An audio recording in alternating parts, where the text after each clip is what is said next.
Episode 121. Bruce சேவியரின் பாதி நிலத்தை குத்தகைக்கு எடுத்துக்கொள்ள ஆர்வமாக இருந்தார். அவரின் பேராசையை நினைத்து சேவியர் மர்மமாக புன்னகைத்தான். சேவியரிடம் இப்பொழுது 100 ஏக்கர் நிலம் இருக்கிறது. அந்த ஆள் அவன் நிலத்தின் மீது பேராசை கொண்டு அதனை அபகரிக்க நினைத்தாலும் ஊர் முன்னே நல்லவன் வேஷம் போட சேவியர் அந்த ஆளுக்கு நல்ல பாடத்தை கற்றுக் கொடுக்க நினைத்தான். சரி, அப்போ கான்ட்ராக்ட் போட்டுடலாம்.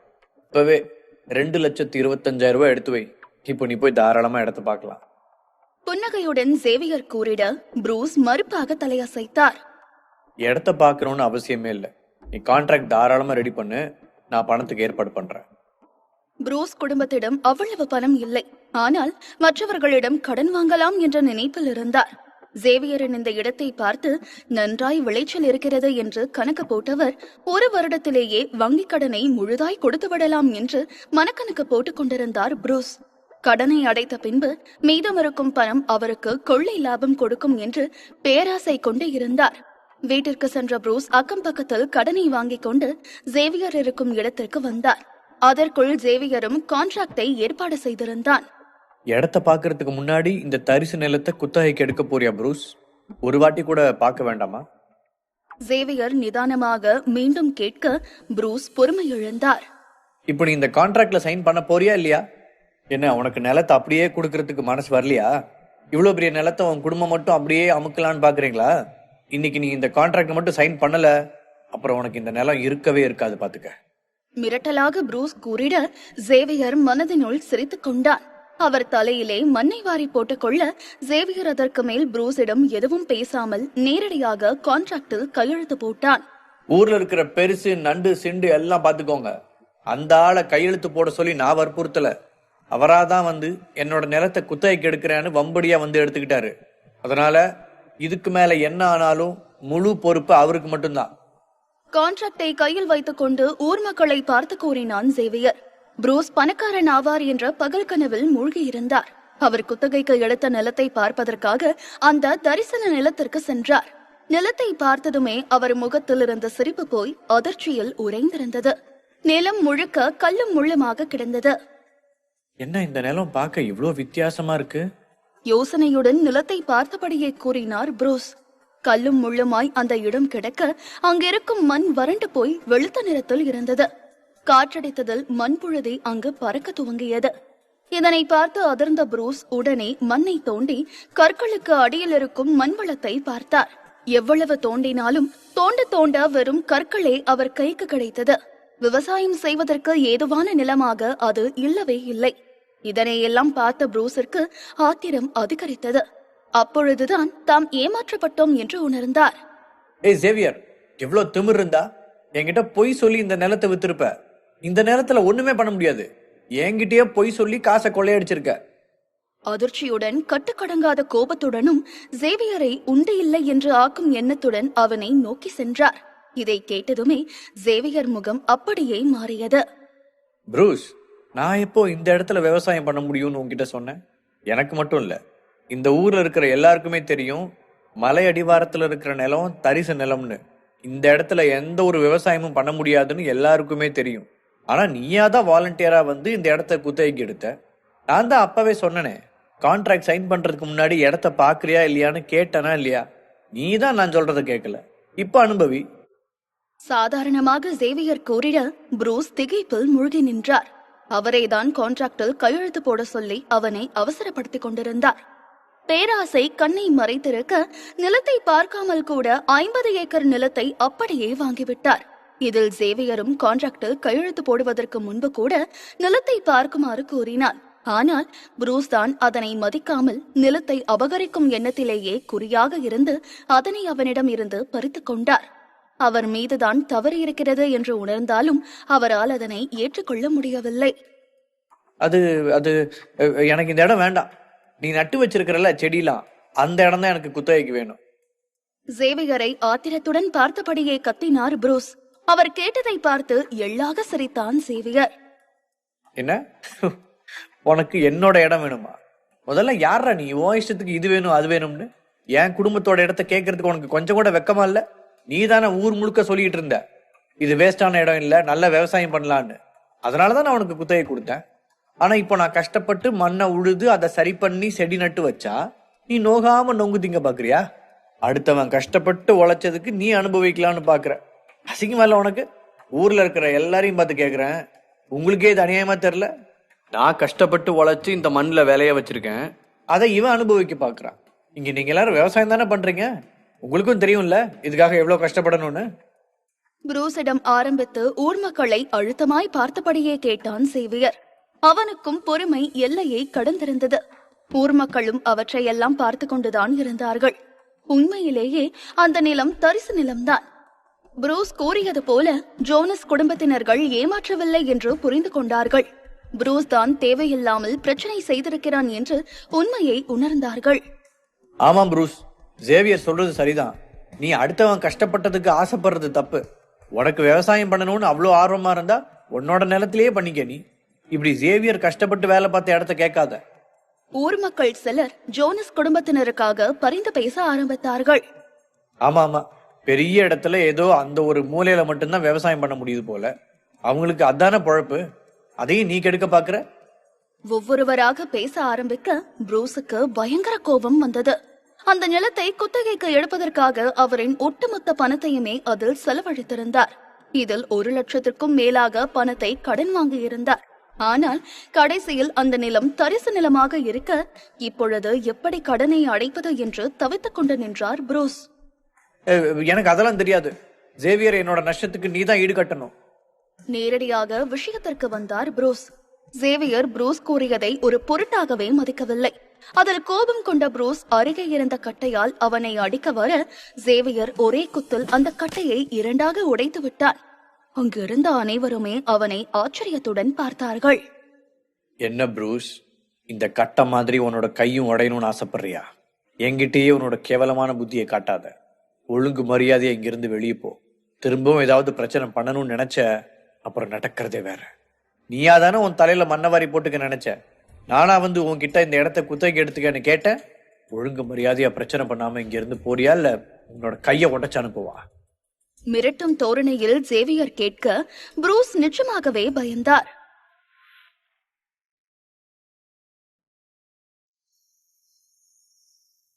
எபிசோட் 122. ஜேவியர் மிரட்டிய மிரட்டலில் அரண்டு போய் நின்றார் புரூஸ். கட்டையை ஜேவியர் மிகவும் சாதாரணமாய் உடைத்ததிலே அவனின் பலம் என்ன என்று அவருக்கு நன்றாய் தெரிந்தது. நிச்சயம் தன்னால் ஜேவியரை அடிக்க முடியாது என்று புரிந்து கொண்டார் புரூஸ். ஆனால் அவர் வாங்கிய கடனை எப்படி அடைக்கப் போவது என்று தெரியாமல் நின்றிருந்தவர் அவனை சும்மா விடக்கூடாது என்று நினைத்து கொண்டார். புரூஸ் பயந்ததை கண்டு கொண்ட ஜேவியர் லேசாக சிரித்தான். அச்சோ புரூஸ், உன்னை பார்த்தாலும் எனக்கு பாவமா தான் இருக்கு. என்னதான் இருந்தாலும் நம்மலாம் ஒரே ஊரை சேர்ந்த ஆளுங்க தானே. ஆமா, இதுக்காக நீ எவ்வளவு கடன் வாங்கின? 90,000. சற்று தயக்கத்துடனே கூறினார் புரூஸ். அதில் புன்னகைத்தான் ஜேவியர். சரி, உனக்காக என்னால முடிஞ்ச ஹெல்ப் பண்றேன். இந்த தரிசு நிலத்தை என்கிட்ட திரும்ப வித்துரு. நான் உனக்கு 1,00,000 கொடுக்குறேன். என்ன, இந்த இடத்த உங்ககிட்ட இருந்து நான் 2,25,000க்கு குத்தகைக்கு எடுத்தேன். ஆனா நீ அதை என்கிட்ட இருந்து திரும்ப வாங்க வெறும் 1,00,000 தானா? கட்டுக்கடங்காத கோபத்துடன் ஜேவியரை பார்த்து கேட்டார் புரூஸ். ஜேவியர் அவரை இளக்காரமாய் பார்த்தான். சொன்ன மாதிரி நானும் முட்டாள்னு நினைக்கிறியா? யாராச்சும் ஒண்ணுமே இல்லாத இடத்துக்கு அவ்வளோ பணம் கொடுப்பாங்களா சொல்லு? உனக்கு தேவையில்லைன்னா நீயே வச்சுக்கோ, எனக்கு வேண்டாம். இல்லைன்னா இந்த ஊர்ல வேற யாருக்கிட்டையாவது போய் வித்துக்கோ, எனக்கு கவலை இல்லை. யார் வாங்கணுமோ தாராளமா வாங்கிக்கிட்டோம், நான் குறுக்க வரமாட்டேன். ஜேவியர் கூறி ஊர் மக்களை பார்க்க ஊரில் உள்ளவர்கள் எல்லாம் உடனே மறுப்பாக தலையை அசைத்து முகத்தை சுருக்கினார்கள். ஐய, யார் இந்த நிலத்தை போய் வாங்குவா? இந்த கூறுகட்டவன் தான் புத்தி இல்லாம வாங்கினானா? எங்களுக்கெல்லாம் புத்தி இல்லையா? இந்த இடத்துல ஒரு டாய்லெட் கூட கட்ட முடியாது. கடுப்பாக ஒருவர் கூறிட புரூஸ் திகைப்பில் நின்றார். இந்த நிலத்தை அப்படியே ஜேவியருக்கு விற்றால் அவருக்குத்தான் அது பெரும் நஷ்டமாக இருக்கும். அதுவும் நிலத்தை 2,25,000 கொடுத்து குத்தகை எடுத்ததற்கு பின்பு அதனை வெறும் 1,00,000க்கு கொடுக்க அவருக்குத்தான் பெரும் நஷ்டமாக இருக்கும். இதில் அந்த இடத்தை விற்காமல் விட்டாலுமே அவருக்கு 2,25,000 ரூபாய் நஷ்டமாகத்தான் போகும். அதிலிருந்து அவருக்கு ஒரு பைசா கூட கிடைக்காது. சரி, அந்த இடத்தை நானே உனக்கு விற்கிறேன். பல்லை கடித்துக் கொண்டு கோபத்துடன் கூறினான் புரூஸ். அதில் சிரித்தான் ஜேவியர். இப்பதான் உனக்கு நல்ல புத்தி வந்திருக்கு. இப்பயாச்சும் மூளையை யூஸ் பண்ணி என்கிட்டயே இதை விற்கலான்னு நினைச்சியே. வர கொஞ்சம் பணத்தையாவது நல்லபடியா யூஸ் பண்ணி உன்னோட கடன் எல்லாத்தையும் அட. இனிமேல் அனாவசியமா என்கிட்ட பிரச்சனை பண்ண நினைக்காத. இப்போ இந்த கான்ட்ராக்டை சைன் பண்ணிட்டு பணத்தை திரும்ப வாங்கிக்க. சேவியர் கான்ட்ராக்டை முன்கூட்டியே ஏற்பாடு செய்திருந்ததை கண்டதுமே புரூஸ் அவன் வலையில் தாமாக சென்று சிக்கிக் கொண்டோம் என்பதை நன்றாக புரிந்து கொண்டார். சேவியர் இதனை எல்லாம் முன்பே ஏற்பாடு செய்திருக்கிறான் என்று தெரிந்ததும் அவருக்கு இன்னும் கோபம்தான் அதிகரித்தது. சேவியர் மீதிருக்கும் வெறுப்பு அவருக்கு இன்னும் கூடியது. ஆனாலும் அவனை எதிர்த்து சண்டை போட அவருக்கு துளியும் தைரியம் இல்லை. அதனால் வாயை மூடிக்கொண்டு அமைதியாய் கோபத்துடனே கான்ட்ராக்டில் கையெழுத்து போட்டார். இதில் புரூஸை தூண்டிவிட்ட ஒரு நபர் புரூஸுக்கு இவ்வளவு பெரிய நஷ்டம் ஏற்பட்டது என்று பார்த்ததுமே கூட்டத்துடன் கூட்டமாய் கலந்து மறைந்து விட்டார். புரூஸுக்கு நடந்ததை முன்னுதாரணமாக எடுத்துக்கொண்டு ஊர் மக்கள் யாரும் சேவியரின் நிலத்தில் அதன் பின்பு பிரச்சனை செய்யவில்லை. ஆனாலும் ஊர் மக்கள் எல்லாம் எப்படி அந்த நிலத்தில் சேவியர் செடியினை பயிரிடுகிறான் என்ற கேள்வி அவர்கள் மண்டைக்குள் ஓடிக்கொண்டே இருந்தது. அதன் பின் வந்த நாட்களிலும் அந்த அதிசயத்தை பற்றித்தான் அனைவரும் பேசிக் கொண்டிருந்தார்கள். அதே நாள் அரோராவும் லைலாவும் அந்த இடத்திற்கு வந்தார்கள். அந்த இடம் தரிசு நிலம் என்று அரோராவிற்கு நன்றாய் தெரியும். அப்படி இருக்கையில் எப்படி சேவியரால் அதில் பயிரிட முடிந்தது என்று ஆச்சரியமாய் பார்த்தாள். அவளும் லைலாவும் அந்த நிலத்தில் இருக்கும் மண்களை கொஞ்சமாக ஆராய்ச்சி செய்வதற்கு எடுத்துக்கொண்டார்கள். சேவியர் அவர்களை தடுக்கவில்லை. சிறிது நாட்களிலேயே அந்த செடிகள் இன்னும் நன்றாய் பெரிதாய் வளர துவங்கியது. ஒவ்வொரு காலையும் செடிகளில் உள்ள மாற்றம் ஊர் மக்களை ஆச்சரியத்தில் ஆழ்த்தியது. எப்படி இந்த செடிகள் எல்லாம் இவ்வளவு வேகமாய் அதுவும் நன்றாக இந்த நிலத்தில் வளர்கிறது என்ற ஆச்சரியம் அவர்களுக்குத்தான் அதிகமாக இருந்தது. தினமும் சேவியர் அந்த இடத்திற்கு வந்து பார்க்கிறானோ இல்லையோ, ஆனால் ஊர் மக்கள் எல்லாம் காலையில் முதல் வேளையாய் அந்த இடத்தை பார்ப்பதற்காக வந்து விடுவார்கள். தினமும் அந்த இடத்தை கடக்கும் பொழுதெல்லாம் அவையெல்லாம் என்ன வகையான செடிகள் என்றும் ஆராய்ச்சியுடனும் ஆச்சரியத்துடனும் பார்த்து கொண்டே ஊர் மக்கள் செல்வார்கள். ஒரு நாள் சேவியர் அவனின் பெற்றோர்களை அந்த இடத்திற்கு அழைத்து வந்திருந்தான். அந்த நேரம் சில பேர் வேலை அமைப்பதற்காக வேலை பார்த்து கொண்டிருந்தார்கள். சேவியர், எந்த மாதிரியான செடியெல்லாம் நீ நட்டு வச்சிருக்கிற? அதெல்லாமே பயனுள்ளது தானா? இது எல்லாமே நீ 10 நாள்லயே அறுவடை பண்ற? அப்போ உனக்கு இந்த வருஷம் நல்ல லாபம் தானே வரும்? ஆர்வமாக அவர்கள் வீட்டின் பக்கத்தில் இருக்கும் பெரியவர் ஜோசப் கேட்டார். அதில் லேசாக புன்னகைத்தான் சேவியர். சார், இது எல்லாமே சாதாரண செடி தான். ஆனா மருத்துவ பயனுள்ள செடி. அந்த பக்கம் இருக்கிறது இஞ்சி, இந்த பக்கம் இருக்கிறதெல்லாம் சைனீஸ் ஏஞ்சலிக்கா. நம்ம மார்க்கெட்ல அது ரொம்ப ரேரா கிடைக்குதுன்னு அதை இங்க பயிரிடுறேன். அதே போல இயற்கையான உரத்தை தான் நான் யூஸ் பண்றேன். அதனால இது எல்லாமே சீக்கிரமா வளருது. ஆமா, இந்த செடிலாம் எதுக்கு யூஸ் ஆகும்? வெளியே விற்கிறாங்களே, அது மாதிரிதான் இதுவுமா? இல்ல நீ ஏதாவது ரகசியமா உரம் இதுக்கு போடுறியா? இல்லைன்னா ஏதாவது ஹைபிரிட் வெரைட்டியா இங்க வளர வைக்கிறியா? இது மாதிரி பண்றதுனால மற்ற நிலத்துக்கெல்லாம் எந்த ஒரு பாதிப்பும் வராதானே? கூடியிருந்த கூட்டத்திலிருந்து ஒருவர் அக்கறையுடன் கேட்டார். இப்படியெல்லாம் பயிரிட்டால் அவர்கள் வாழ்க்கையில் ஏதேனும் பிரச்சனை வந்துவிடுமோ என்ற எண்ணம் அவருக்கு இருந்தது. அதிலும் சேவியர் இயற்கையான உரம் என்று சொல்லி அது என்ன என்று கூறாமல் இருக்க அது மற்றவர்களை கவலைக்கு ஆழ்த்தியது. ஏனென்றால் இவ்வளவு வேகமாய் வளரக்கூடிய செடிகளை அவர்கள் பார்த்ததில்லை. அதுவும் இல்லாமல் இவற்றை விற்பது அவ்வளவு சுலபம் இல்லை. அந்த நேரம் திடீர் என்று கூட்டத்தில் நின்று கொண்டிருந்த மெர்லின் மயக்கம் போட்டு விழுந்தார். மெர்லின், எழுந்திரு, என்னாச்சு உனக்கு? கூட்டத்தில் இருந்த பெண்கள் மெர்லினை தாங்கி பிடித்தபடியே படப்படுத்தார்கள். அக்கா, மெர்லினுக்கு ஆஸ்துமா இருக்கு, சீக்கிரம் அவங்களோட மருந்து எதுவும் அவங்க கிட்ட இருக்கான்னு பாருங்க. மெர்லினுக்கு அருகில் இருந்தவர்கள் எல்லாம் பேசிக்கொள்ள அனைவரும் மெர்லினில் பாக்கெட்டில் மருந்து ஏதும் வைத்திருக்கிறாரா என்று பார்த்தார்கள். தேடி பார்த்ததில் ஒரே ஒரு பாட்டில் மட்டும் இருந்தது. ஆனால் அதுவும் காலியாக இருந்தது. ஐயோ, பாட்டில்ல மருந்து இல்லையே, இப்ப என்ன பண்றது? சீக்கிரம் அவங்க வீட்டுல போய் மருந்து எடுத்துடுவாங்க. இல்லனாக்கா ஆஸ்துமா வேற யாருக்காவது இருந்தா அவங்க கிட்ட மருந்து கேட்டு பாருங்க. அங்கு நின்று கொண்டிருந்த ஜோசப் அமைதியான குரலில் கட்டளையிட்டார். ஊரில் போற்றக்கூடிய பெரியவர்களில் அவரும் ஒருவர்.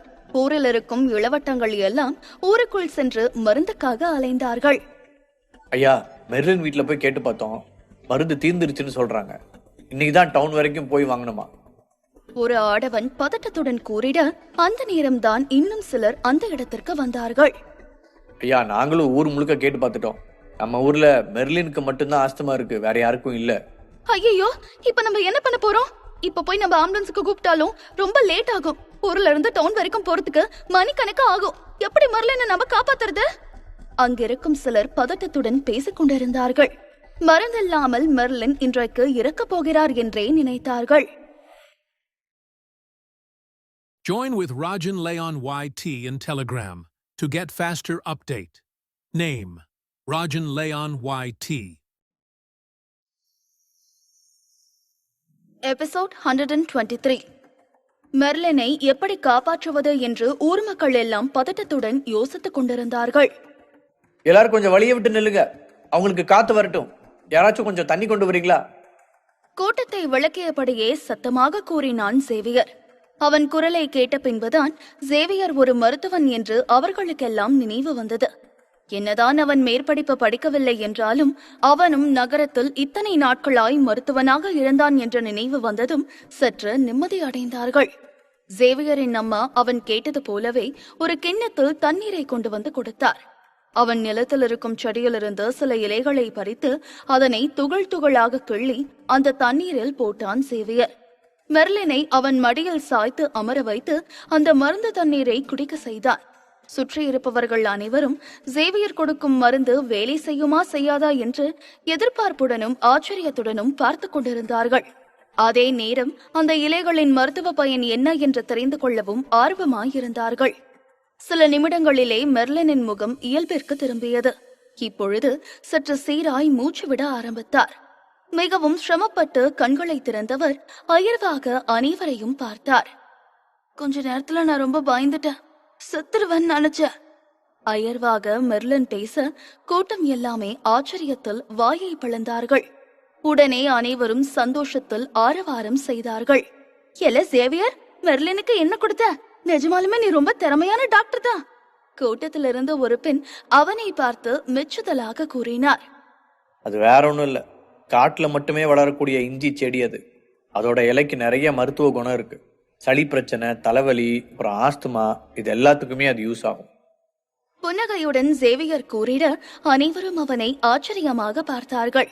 இவ்வளவு நேரம் அவன் பயிர் செய்த செடிகள் மீது சந்தேகத்தில் இருந்தவர்கள் இப்பொழுது அந்த சந்தேகம் எல்லாம் அகன்று மகிழ்ச்சியாய் இருந்தார்கள். இந்த மூலிகை செடிலாம் நம்ம முன்னோர்கள் ஆயிரம் வருஷமா இதில் யூஸ் பண்ணிட்டு இருந்திருக்காங்க. தலைமுறையா இதை சொல்லி கொடுத்து நம்ம நாட்டு மருத்துவத்துல இது எல்லாமே இருக்கு. காலப்போக்கில் நாட்டு மருத்துவத்தில் இருக்கிற மகத்துவமே குறைஞ்சிட்டு வருது. இதுக்கு முக்கியமான காரணம் அந்த செடி எல்லாமே நகரத்துல பொல்யூஷன் அதிகமா இருக்கிற இடத்துல வளர்க்கப்படுறதுனால தான். அதே போல இதோட மருத்துவம் தெரியாத நிறைய பேர் தப்பா பயன்படுத்துறாங்க. இயற்கையிலே கிடைக்கிற சக்தி இப்ப வர செடியில குறைவா இருக்கு. அதனாலதான் நாட்டு மருத்துவத்தோட மகத்துவம் எல்லாம் நாளடைவுல குறைஞ்சுக்கிட்டே வருது. பச்சைமலை கிராமம் இயற்கையிலேயே நிறைய ஆன்ம சக்தி அதிகமா கொண்ட கிராமம். இங்க பொல்யூஷனுக்கு வேலையே இல்லை. இந்த செடிகளுக்கு நானே இயற்கையாவே உரம் தயாரிச்சு கொடுக்கறதுனால இதோட மருத்துவ குணம் இன்னும் அதிகமாகுது. சேவியர் விளக்கமாக கூறிட ஊர் மக்கள் அனைவரும் பெருமையாகவும் அதே நேரம் சற்று பொறாமையுடனும் அவனை பார்த்தார்கள். இந்த மூலிகை செடியெல்லாம் மகத்துவத்தில் பெரிதாகவும் அதே நேரம் சீக்கிரமும் வளரக்கூடியதாக இருக்கிறது. நிச்சயம் இதெல்லாம் நல்ல விலைக்கு விற்கும். அவர்கள் எல்லாம் செய்யும் விவசாயத்தை விட இதில் நிறைய லாபம் வரும். நீ சொல்றது கேக்குறப்ப நல்லா இருக்கு சேவியர். இந்த செடிகள்லாம் என்னாலையும் வளர்க்க முடியுமா? ஆச்சரியத்துடனும் எதிர்பார்ப்புடனும் ஒரு பெண்மணி அவனிடம் கேட்டார். அட ஆமாம்பா, எங்களாலையும் இதே மாதிரி செடி வளர்க்க முடியுமா? நீ ஏதோ மருந்தெல்லாம் வச்சிருக்கல்ல, அது கொஞ்சம் எங்களுக்கும் கூடு, நாங்களும் இதே மாதிரி பண்றோம். ஊர் மக்கள் எல்லாம் ஒருவர் பின் ஒருவராக சேவியரிடம் கேட்க ஆரம்பித்தார்கள். அவர்களும் பல வருடங்களாய் இங்கு விவசாயம் செய்து பெரிய லாபம் இல்லாமல் நிறைய பணத்தை சம்பாதிக்க முடியாமல் கஷ்டப்பட்டு கொண்டிருக்கிறார்கள். இப்பொழுது சேவியரை போல் அவர்களும் மூலிகை செடிகளை அறுவடை செய்தால் அவர்களுக்கும் பெரிய வளர்ச்சி இருக்கும் என்று நினைத்து ஆர்வமாய் அதனை செய்ய நினைத்தார்கள். சேவியரின் பெற்றோர்களுடன் நல்ல பழக்க வழக்கத்தில் இருக்கும் சுற்றுத்தாரர்கள் உடனே அவர்களிடம் உதவியை நாடினார்கள். ஸ்டீஃபன், உன்னோட பையன்கிட்ட சொல்லி நம்ம ஊர் மக்களுக்கும் உதவி பண்ண சொல்ல. நம்ம எல்லாரும் சேர்ந்து ஒன்னா பண்ணா இன்னும் லாபம் கிடைக்கும் தானே? எல்லாரும் நிறைய பணம் சம்பாதிக்கலாம்ல. அவர்கள் பக்கத்தில் இருந்த ஒரு நபர் கேட்க ஸ்டீஃபனுக்கும் ஜோலிக்கும் என்ன சொல்வதென்றே தெரியவில்லை. என்ன இருந்தாலும் சேவியர் தான் இதை அனைத்தையும் செய்தான். அப்படி இருக்கையில் அவன் சார்பாக இவர்கள் எப்படி முடிவெடுக்க முடியும் என்ற யோசனையில் சேவியரை பார்த்தார்கள். அவர்கள் பார்ப்பதை உணர்ந்த சேவியர் லேசாக சிரித்தான். அவன் கிராமத்திற்கு வந்து மூலிகை செடிகளை வளர்த்து விற்க நினைத்ததற்கு இன்னொரு காரணம் ஊர் மக்களுக்கு உதவி செய்து அனைவருடனும் ஒன்றாய் சேர்ந்து லாபத்தை பார்க்கத்தான். இந்த ஊரில்தான் அவன் பிறந்து வளர்ந்திருக்கிறான். பிறந்த இடத்திற்காக ஏதேனும் நல்லது செய்ய வேண்டும் என்று நினைத்தான் சேவியர். சரி சரி, உங்க எல்லாருடைய எண்ணமும் எனக்கு நல்லாவே புரியுது. யாரெல்லாம் மூலிகை செடியை வளர்க்கணும்னு நினைக்கிறீங்களோ என் அப்பா அம்மா கிட்ட போய் பேசி கான்ட்ராக்ட் சைன் பண்ணுங்க. நான் உங்க எல்லாருக்காகவும் விதை தயாரிச்சுட்டு அதை எப்படி வளர்க்கணும் பராமரிக்கணும்னு சொல்லித்தரேன். புன்னகையுடன் சேவியர் கூறிட ஊர் மக்கள் அனைவரும் கைத்தட்டி கொண்டாடினார்கள். ரொம்ப ரொம்ப நன்றி சேவியர். ஊரில் உள்ளவர்கள் எல்லாம் அவனுக்கு நன்றி கூறினார்கள். சேவியர் அனைவருக்கும் அதனை எப்படி பயிரிடுவது என்று சொல்லிக் கொடுக்க தயாராக இருப்பதை கேட்டதும் அவனை நினைத்து மகிழ்ந்தார்கள். அவர்கள் உள்ளத்தில் சேவியர் உச்சத்தில் இருந்தான். நிறைய பேர் சேவியரின் பெற்றோரிடம் பேசிக் கொண்டிருந்தார்கள். கூட்டத்தில் இருந்த ப்ரூஸும் அவரின் ஆளும் மூலிகை செடிகளை வளர்த்து பணம் சம்பாதிக்க ஆசை கொண்டார்கள். ஆனால் சேவியர் முறைத்து பார்ப்பதை கண்டதுமே அங்கிருந்து அவமானத்தில் தலையை குனிந்து கொண்டு ஓடி சென்றார்கள். இதனை எல்லாம் அரோராவும் அவளின் நண்பர்களும் ஓரமாய் நின்று வேடிக்கை பார்த்து கொண்டிருந்தார்கள். சேவியரின் மருத்துவ திறனையும் மூலிகை செடிகள் பற்றிய அறிவையும் கண்டு அனைவரும் அவனை ஆச்சரியத்துடன் பார்த்தார்கள். இதில் லைலாதான் அவனை கண்கள் மின்ன பார்த்து கொண்டிருந்தாள். சேவியர், நீ இவ்வளவு திறமையான ஆளா இருப்பன்னு நான் எதிர்பார்க்கவே இல்ல. சான்ஸே இல்ல, நீ வேற லெவல். புன்னகையுடன் அரோரா கூறிட சேவியர் பெருமையாக காலரை தூக்கிவிட்டு கொண்டான். ஆமா, இதனாலதான் சீஷோர் சிட்டியில ரொம்ப ஃபேமஸான டாக்டரா நான் இருந்தேன். என்கிட்ட வர பேஷண்ட் குணமாகாம போனதா சரித்திரமே இல்லை. பெருமையாக சேவியர் கூறிட அரோராவும் அவளின் நண்பர்களும் கடுப்பில் கண்களை சுழற்றினார்கள். ஆரம்பிச்ச நீ இப்பதான் உன்னை ரொம்ப பெருமையா நினைச்சு பாராட்டணும். ஆனா அதுக்குள்ள நீயே ரொம்ப அலட்டிக்கிற. சீஷோர்ல என்னமோ நீ மட்டும்தான் ஃபேமஸான டாக்டர் மாதிரி பேசுற.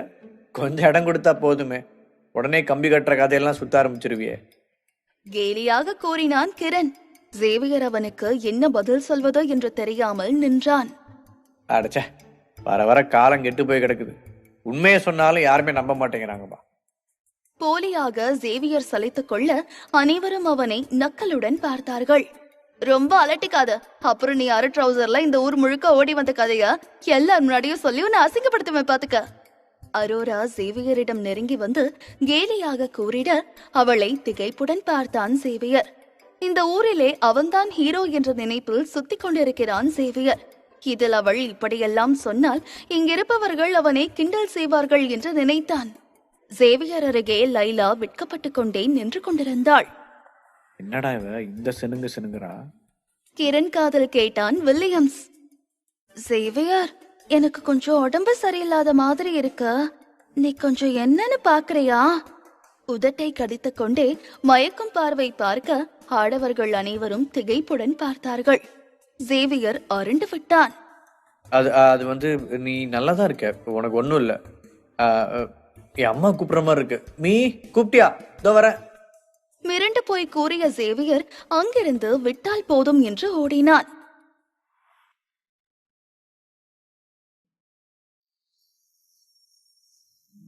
எபிசோட் 124. ஊர் மக்களுடன் பேசி சேவியர் ஒரு ஒப்பந்தத்திற்கு முடிவெடுத்தான். அவர்கள் அனைவருக்கும் தேவையான விதைகளை கொடுத்து அவர்கள் அறுவடை செய்ததை விற்று தருவதற்கும் அவன் பொறுப்பேற்றுக் கொண்டான். அதற்கு பதிலாக ஊர் மக்கள் அவர்கள் நிலத்தில் அவன் கொடுத்த விதையை பயிரிட்டு அறுவடை செய்ய வேண்டும்.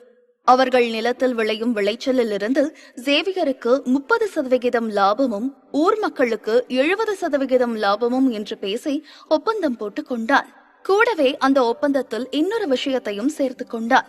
ஒருவேளை அறுவடை செய்த செடிகளிலிருந்து வருமானம் வளமை போல் வராமல் குறைவாக வந்தால் அதிலிருந்து சேவியர் பங்கெடுத்துக் கொள்ள மாட்டான். கூடவே மொத்தமாய் வரும் பணத்தில் அனைவருக்கும் அவர்களுக்கு ஏற்றாற் போல பங்கினை பிரித்து கொடுப்பான். சேவியர் கூறியதில் ஊர் மக்களுக்கு மகிழ்ச்சியே. இப்படி செய்தால் யாருக்கும் நஷ்டம் இருக்காது என்று நினைத்து மகிழ்ந்தார்கள். அந்த நொடியிலிருந்து ஊர் மக்களின் ஹீரோவாக திகழ்ந்தான் சேவியர். அனைவரும் சேவியரின் குடும்பத்தை போற்ற ஆரம்பித்தார்கள். ஊர் தலைவரை காட்டிலும் சேவியரின் பெற்றோர்களை மிகவும் மதிப்புடன் நடத்தினார்கள். ஸ்டீஃபனுக்கும் ஜூலிக்கும் சேவியரை நினைத்தால் பெருமையாக இருந்தது. என்னதான் அனைத்தும் நல்ல விதமாய் நடந்தாலும் சில பேருக்கு அதில் வயிற்றெரிச்சல் தான் அதிகமானது. இதில் ஊர் தலைவரான ஹரிதாசுக்கும் பயங்கர கடுப்பாக இருந்தது. இந்த சேவையர் இருக்கானே, நம்ம திட்டத்துல எல்லாம் மண்ணை வாரி போடுறதுக்குன்னே இப்படியெல்லாம் பண்ணிட்டு இருக்கான். சாதாரண மூலிகை செடியை வச்சு ஒட்டுமொத்த ஊரையும் அவன் பக்கம் இழுத்துட்டான். இப்ப நம்ம எப்படி பணம் சம்பாதிக்கிறது? கோபத்துடன் பல்லை கடித்தார் மேரி. ஹரிதாஸ் முகம் கோபத்தில் இறுக இருந்தது. அவர்களுக்கு ஜோனஸ் குடும்பத்தின் பழைய நிலம் தேவைப்பட்டது. அதனால் ஊர் மக்களை நிலங்களில் கூட்டாக சேர்ந்து பழங்களை பயிரிட போகிறோம் என்று கூறி பிடுங்கினார்கள். ஆனால் இன்னும் பழங்களை பயிரிட வேலையை ஆரம்பிக்கவில்லை. அவர்களிடமிருந்தே பணத்தை கொள்ளையடிக்க திட்டம் போட்டார்கள். ஊர் மக்களுக்குத்தான் நஷ்டம் ஏற்படும், அவர்கள் நஷ்டத்திலிருந்து தாங்கள் பணத்தை எடுத்துக் கொள்ளலாம் என்று திட்டமிட்டிருந்தார்கள். ஊரில் விளையும் பயிர்களை விற்கும் பொறுப்பை எடுத்துக்கொண்டு அதில் கொள்ளை லாபம் அடைத்தார்கள். அவர்களுக்கு நஷ்டம் வராத வகையில் அனைத்தையும் செய்து கொண்டிருந்தார்கள். ஆனால் சேவியர் திடீர் என்று இடையில் புகுந்து ஊர் மக்களை எல்லாம் மூலிகை செடிகளை பயிரிட கூறியிருக்கிறார். அதிலும் அவர்கள் ஒரு பைசா செலவில்லாமல் விதையை வைத்து பயிரிட்டால் போதும் என்று கூறியிருக்கிறார். பெரிதாய் பணம் செலவில்லாமல் நிறைய பணத்தை சம்பாதிக்கும் பொழுது யார்தான் அவர்கள் நிலத்தில் பழங்களை விளைவிப்பார்கள்? பழங்களை பயிரிடுவதற்கு ஏகப்பட்ட செலவாகும். ஆனால் மூலிகை செடியில் முதலீட்டு எதுவும் இல்லாமல் லாபம் பார்க்கலாம். அங்கிள், இந்த விஷயத்தை நம்ம இப்படியே விடக்கூடாது. நீங்க ஏதாவது ஒரு முடிவை கட்டணும். இதுக்கு நான் ஏற்கனவே டவுன்ல ஒரு விதை கடையில டீலிங் பேசிருக்கேன். அங்க ஹை குவாலிட்டியில கிடைக்கிற செடிய பாதி விலைக்கு பேசிருக்கேன். நம்ம ஊர் மக்கள் கிட்ட 30% அதுல கட்ட சொல்லி கேட்கலாம். நம்ம சொன்னது அவங்க செஞ்சா அவங்க அதெல்லாம் நட்டு வைக்கிறதுக்கு முன்னாடியே நமக்கு கையில காசு கிடைக்கும். இந்த சேவியர் குறுக்க வந்து எல்லாத்தையும் கெடுக்கிறான். கோபமாக ஹரிதாஸை பார்த்து கூறினாள் மேரி. நானும் என்ன பண்ணலாம் தான் யோசிச்சுட்டு இருக்கிறேன். இந்த சேவியர் தேவையில்லாம நம்ம வழியில வரான். எவ்வளவு திமிர் இருந்தா என்னையே எதிர்த்து இப்படி எல்லாம் பண்ணுவான். ஒட்டுமொத்த ஊரும் என்னோட கண்ட்ரோல்ல இருந்தப்போ பேம்பர்ஸோட சுத்திக்கிட்டு தெரிஞ்ச ஆளு அவன் இன்னைக்கு என் முன்னாடியே என்னை எதிர்த்தே வந்து நிக்கிறான். அவனை நான் அவ்வளவு சீக்கிரம் சும்மா விட மாட்டேன். சேவியரை பற்றி நினைக்க நினைக்க ஹரிதாஸுக்கு ஆத்திரம் இன்னும் அதிகரித்தது. அவர் இந்த ஊருக்கு தலைவரான பின்பு அவரை எதிர்த்து இதுவரை யாரும் பேசியதில்லை. ஏன் தலைவர் பதவிக்கு கூட போட்டி போட்டதில்லை. ஆனால் வாழ்க்கையில் எந்த அனுபவமும் இல்லாத சாதாரண பொடி பையன் அவரை எதிர்த்து நிற்பது அவருக்கென்னும் கோபத்தையும் தன்மானத்தையும் தூண்டியது. ஹரிதாஸ் கோபப்படுவதை கண்டதுமே மேரிக்கு மகிழ்ச்சியாக இருந்தது. அங்கிள், அப்ப நீங்க ஏதாவது வழி யோசிச்சிட்டீங்களா? ஆர்வமாக அவரை பார்த்து கேட்க எல்லாக சேரினார் ஹரிதாஸ். இவனுங்களை ஒழிச்சு கட்டுறதுக்கு எனக்கு ஏகப்பட்ட வழி இருக்கு. ராக்கி, உடனே ஊர் ஆளுங்க எல்லாத்தையும் பஞ்சாயத்துக்கு கூப்பிடு. மேரியின் இரண்டாவது மகன் ராக்கியை பார்த்து கூறினார் ஹரிதாஸ். அதில் எழுந்து நின்ற ராக்கி சம்மதமாய் தலையசைத்துவிட்டு அங்கிருந்து சென்றான். அடுத்த அரை மணி நேரத்தில் ஒரு ஆலமரத்திற்கு அடியில் 100க்கும் மேற்பட்டோர் கூட்டம் கூடினார்கள். அவர்கள் எல்லாம் மிகவும் பாவப்பட்டவர்கள். அன்றாடம் சாப்பாட்டிற்கே கஷ்டப்படுபவர்கள். தலைவரே, இப்ப என்ன பிராது வந்திருக்கு? எதுக்காக திடீர்னு இங்க எல்லாரையும் இங்க வர சொல்லியிருக்கீங்க? கூட்டத்தில் இருந்த ஒருவர் கேட்டார். அவர்கள் எல்லாம் அவர்களின் நிலத்தில் மூலிகை செடிகளை பயிரிடுவதற்காக நிலங்களை சுத்தம் செய்து கொண்டிருந்தார்கள். இது மிகப்பெரிய வேலை என்பதனால் நிறைய பணம் வரும் என்ற ஆசையில் உடனே வேலையை தொடங்கியிருந்தார்கள். ஹரிதாஸ் மேரியை பார்த்து தலையசைக்க திமிராக பேச ஆரம்பித்தார் மேரி. எல்லாரும் கவனிங்க, ஜோனஸ் குடும்பத்துக்கிட்ட இருந்த நிலத்தை வாங்கினத எல்லாரும் பாத்தீங்க தானே? அந்த நிலத்துல ஹை குவாலிட்டியான பழங்களை நட்டு வைக்கிறதுக்காக யூஸ் பண்ணலாம்னு முடிவெடுத்தோம். சிட்டில போய் விசாரிச்சுட்டு வந்தேன். சிட்டில இருக்கிறவங்க எல்லாம் இந்த பிரீமியம் பழங்களை நல்ல விலைக்கு எடுத்துக்குவாங்க. இந்த சாதாரண ஆப்பிள நம்ம இங்க விளைச்சல் பண்ணா அது கம்மி விலைக்கு தான் போகும். ஆனா அதுவே பிரீமியம் குவாலிட்டியில இருக்கிற ஆப்பிள வித்தா அது ஒண்ணு மட்டுமே நிறைய லாபத்துக்கு போகும். மார்க்கெட்ல அவ்வளவு தரம் வாய்ந்த ஆப்பிள் ரொம்பவே கம்மியா தான் கிடைக்குது. அதனால இது நம்ம எல்லாருக்குமே ஒரு அதிர்ஷ்டம். இந்த வாய்ப்பை நம்ம நல்லபடியா பயன்படுத்திக்கணும். நம்ம எல்லாரும் ஒரே ஊரை சேர்ந்தவங்க. இந்த மேரி சுயநலத்துக்காக பணம் சம்பாதிக்க மாட்டா. இந்த நல்ல வாய்ப்பை நான் உங்க எல்லார் கூடயும் பங்கு போட்டுக்க நினைக்கிறேன். இதனை கேட்டதுமே ஊர் மக்கள் அவர்களுக்குள் சலசலக்க ஆரம்பித்தார்கள். இப்ப என்ன, நீயும் எங்க நிலத்துல நீ சொல்ற மாதிரி பழங்களை விளைச்சு கொடுக்க சொல்லி அதுல வந்த காசை எங்களோட பங்கு அப்படியே கொடுக்க போறேன்னு சொல்றியா? கூட்டத்திலிருந்து ஒருவர் கேட்க மேரியின் முகம் கருத்தது. இவ்வளவு நாள் தூங்கிக் கொண்டிருந்தவர்களை சேவியர் எழுப்பிவிட்டான் என்ற கடுப்பு அவர் முகத்தில் அப்பட்டமாய் தெரிந்தது. சேவியரின் ஐடியா கிராமத்து மக்களின் பேராசையை தூண்டிவிட்டதாக நினைத்தார். என்ன, உங்க எல்லாருக்கும் காசு மட்டும் வேணும், ஆனா கமிஷன் மட்டும் கொடுக்க மாட்டீங்களா? உண்மையிலேயே அவன் மொத்த பணத்தையும் உங்ககிட்ட கொடுப்பான்னு நீங்க நினைக்கிறீங்களா? அவனை பத்தி தெரியாம ஏமாந்து போய் நிக்காதீங்க. ஜோனஸ் குடும்பத்தை சேர்ந்த எல்லாருமே பரம்பரையா ஏழைகளா தான் இருக்காங்க. இப்ப மட்டும் என்ன அவங்களுக்கு அதிர்ஷ்டம் கூரைய பிச்சுக்கிட்டு கொட்டிருச்சா என்ன? நான் ஒன்னும் மத்தவங்க மாதிரி ஏமாத்த மாட்டேன். ஒரு செடியோட விலை 500 ரூபாய். நீங்க 300 ரூபாய் இன்வெஸ்ட் பண்ணீங்க. நான் மிச்சம் இருக்கிற பணத்தை போடுறேன். வர லாபத்துல உங்களுக்கு 60%, எனக்கு 40%. இன்னும் தெளிவா சொல்லணும்னா, உங்க பழத்தை நீங்க 1000 ரூபாய்க்கு வித்தா உங்களுக்கு 600 கிடைக்கும். ஒரு மரத்துல இருந்து குறைஞ்சது 100 பழம் ஆச்சும் கிடைக்கும். அப்ப கண்டிப்பா உங்களுக்கு 60,000 அதுல இருந்து கிடைக்கும். அப்புறம் இன்னொரு முக்கியமான விஷயம், ஒருவேளை உங்க மரத்துல சரியா பழம் காய்க்கலனாலும் இல்ல உங்களுக்கு லாபம் வரலனாலும் நான் அதுல இருந்து கமிஷன் எடுத்துக்க மாட்டேன். மத்தவங்க மாதிரி நான் ஒன்னும் பொய் சொல்ற ஆளு கிடையாது. கடுப்பாக கூறினார் மேரி. சேவியரை பலமுறை அசிங்கப்படுத்த நினைத்திருக்கிறார் இவர். அவர் மனதில் வேறு ஒரு திட்டம் ஓடிக்கொண்டே இருந்தது. உண்மையிலேயே அந்த மரச்செடியின் விலை 300 ரூபாய்தான். அவரை நல்லவர் போல காட்டிக்கொள்ள 500 ரூபாய் என்று பொய்யாக கூறினார். இதில் அவர்கள் வித்த பணத்திலிருந்து மேரிக்கு 40% பணம் கிடைக்கும். இன்னும் சொல்ல போனால் இதில் அவர்கள் 1 ரூபாய் கூட செலவு செய்ய வேண்டாம். ஆனால் பணம் மட்டும் அவர்களுக்கு கிடைக்கும். என்ன, நாங்க பணத்தை முதலீடு பண்ணணுமா? எங்க கிட்ட இப்ப பணமே இல்ல, அதனால எங்களால இதை பண்ண முடியாது. கூட்டத்தில் இருந்தவர்கள் ஒரு சிலர் நேரடியாகவே இந்த விடயத்தில் விருப்பமில்லை என்று கூறினார்கள். அவர்கள் மறுப்பு தெரிவிக்க ஹரிதாஸ் முகமும் மேரி முகமும் கருத்தது.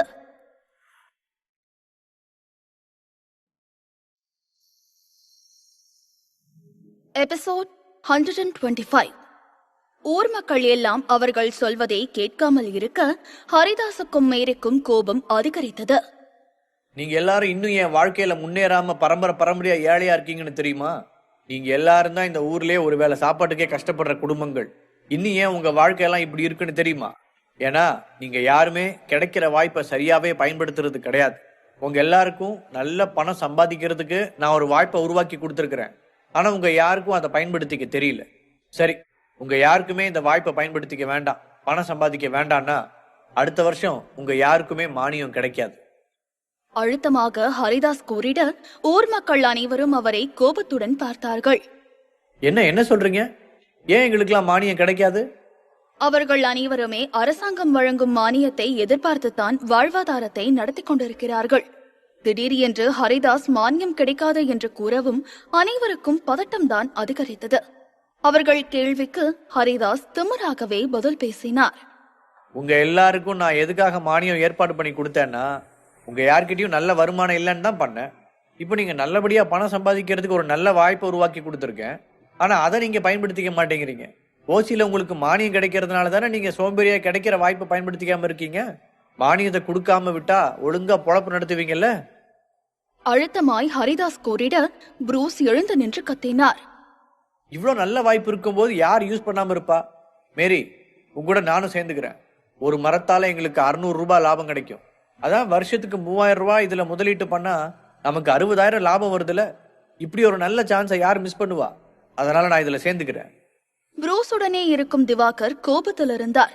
சேவியர் அவரை அவனின் திட்டத்தில் சேர்த்துக்க மறுப்பு தெரிவித்ததில் உடனே புரூஸுடன் அவரும் சேர்ந்து கொண்டார்.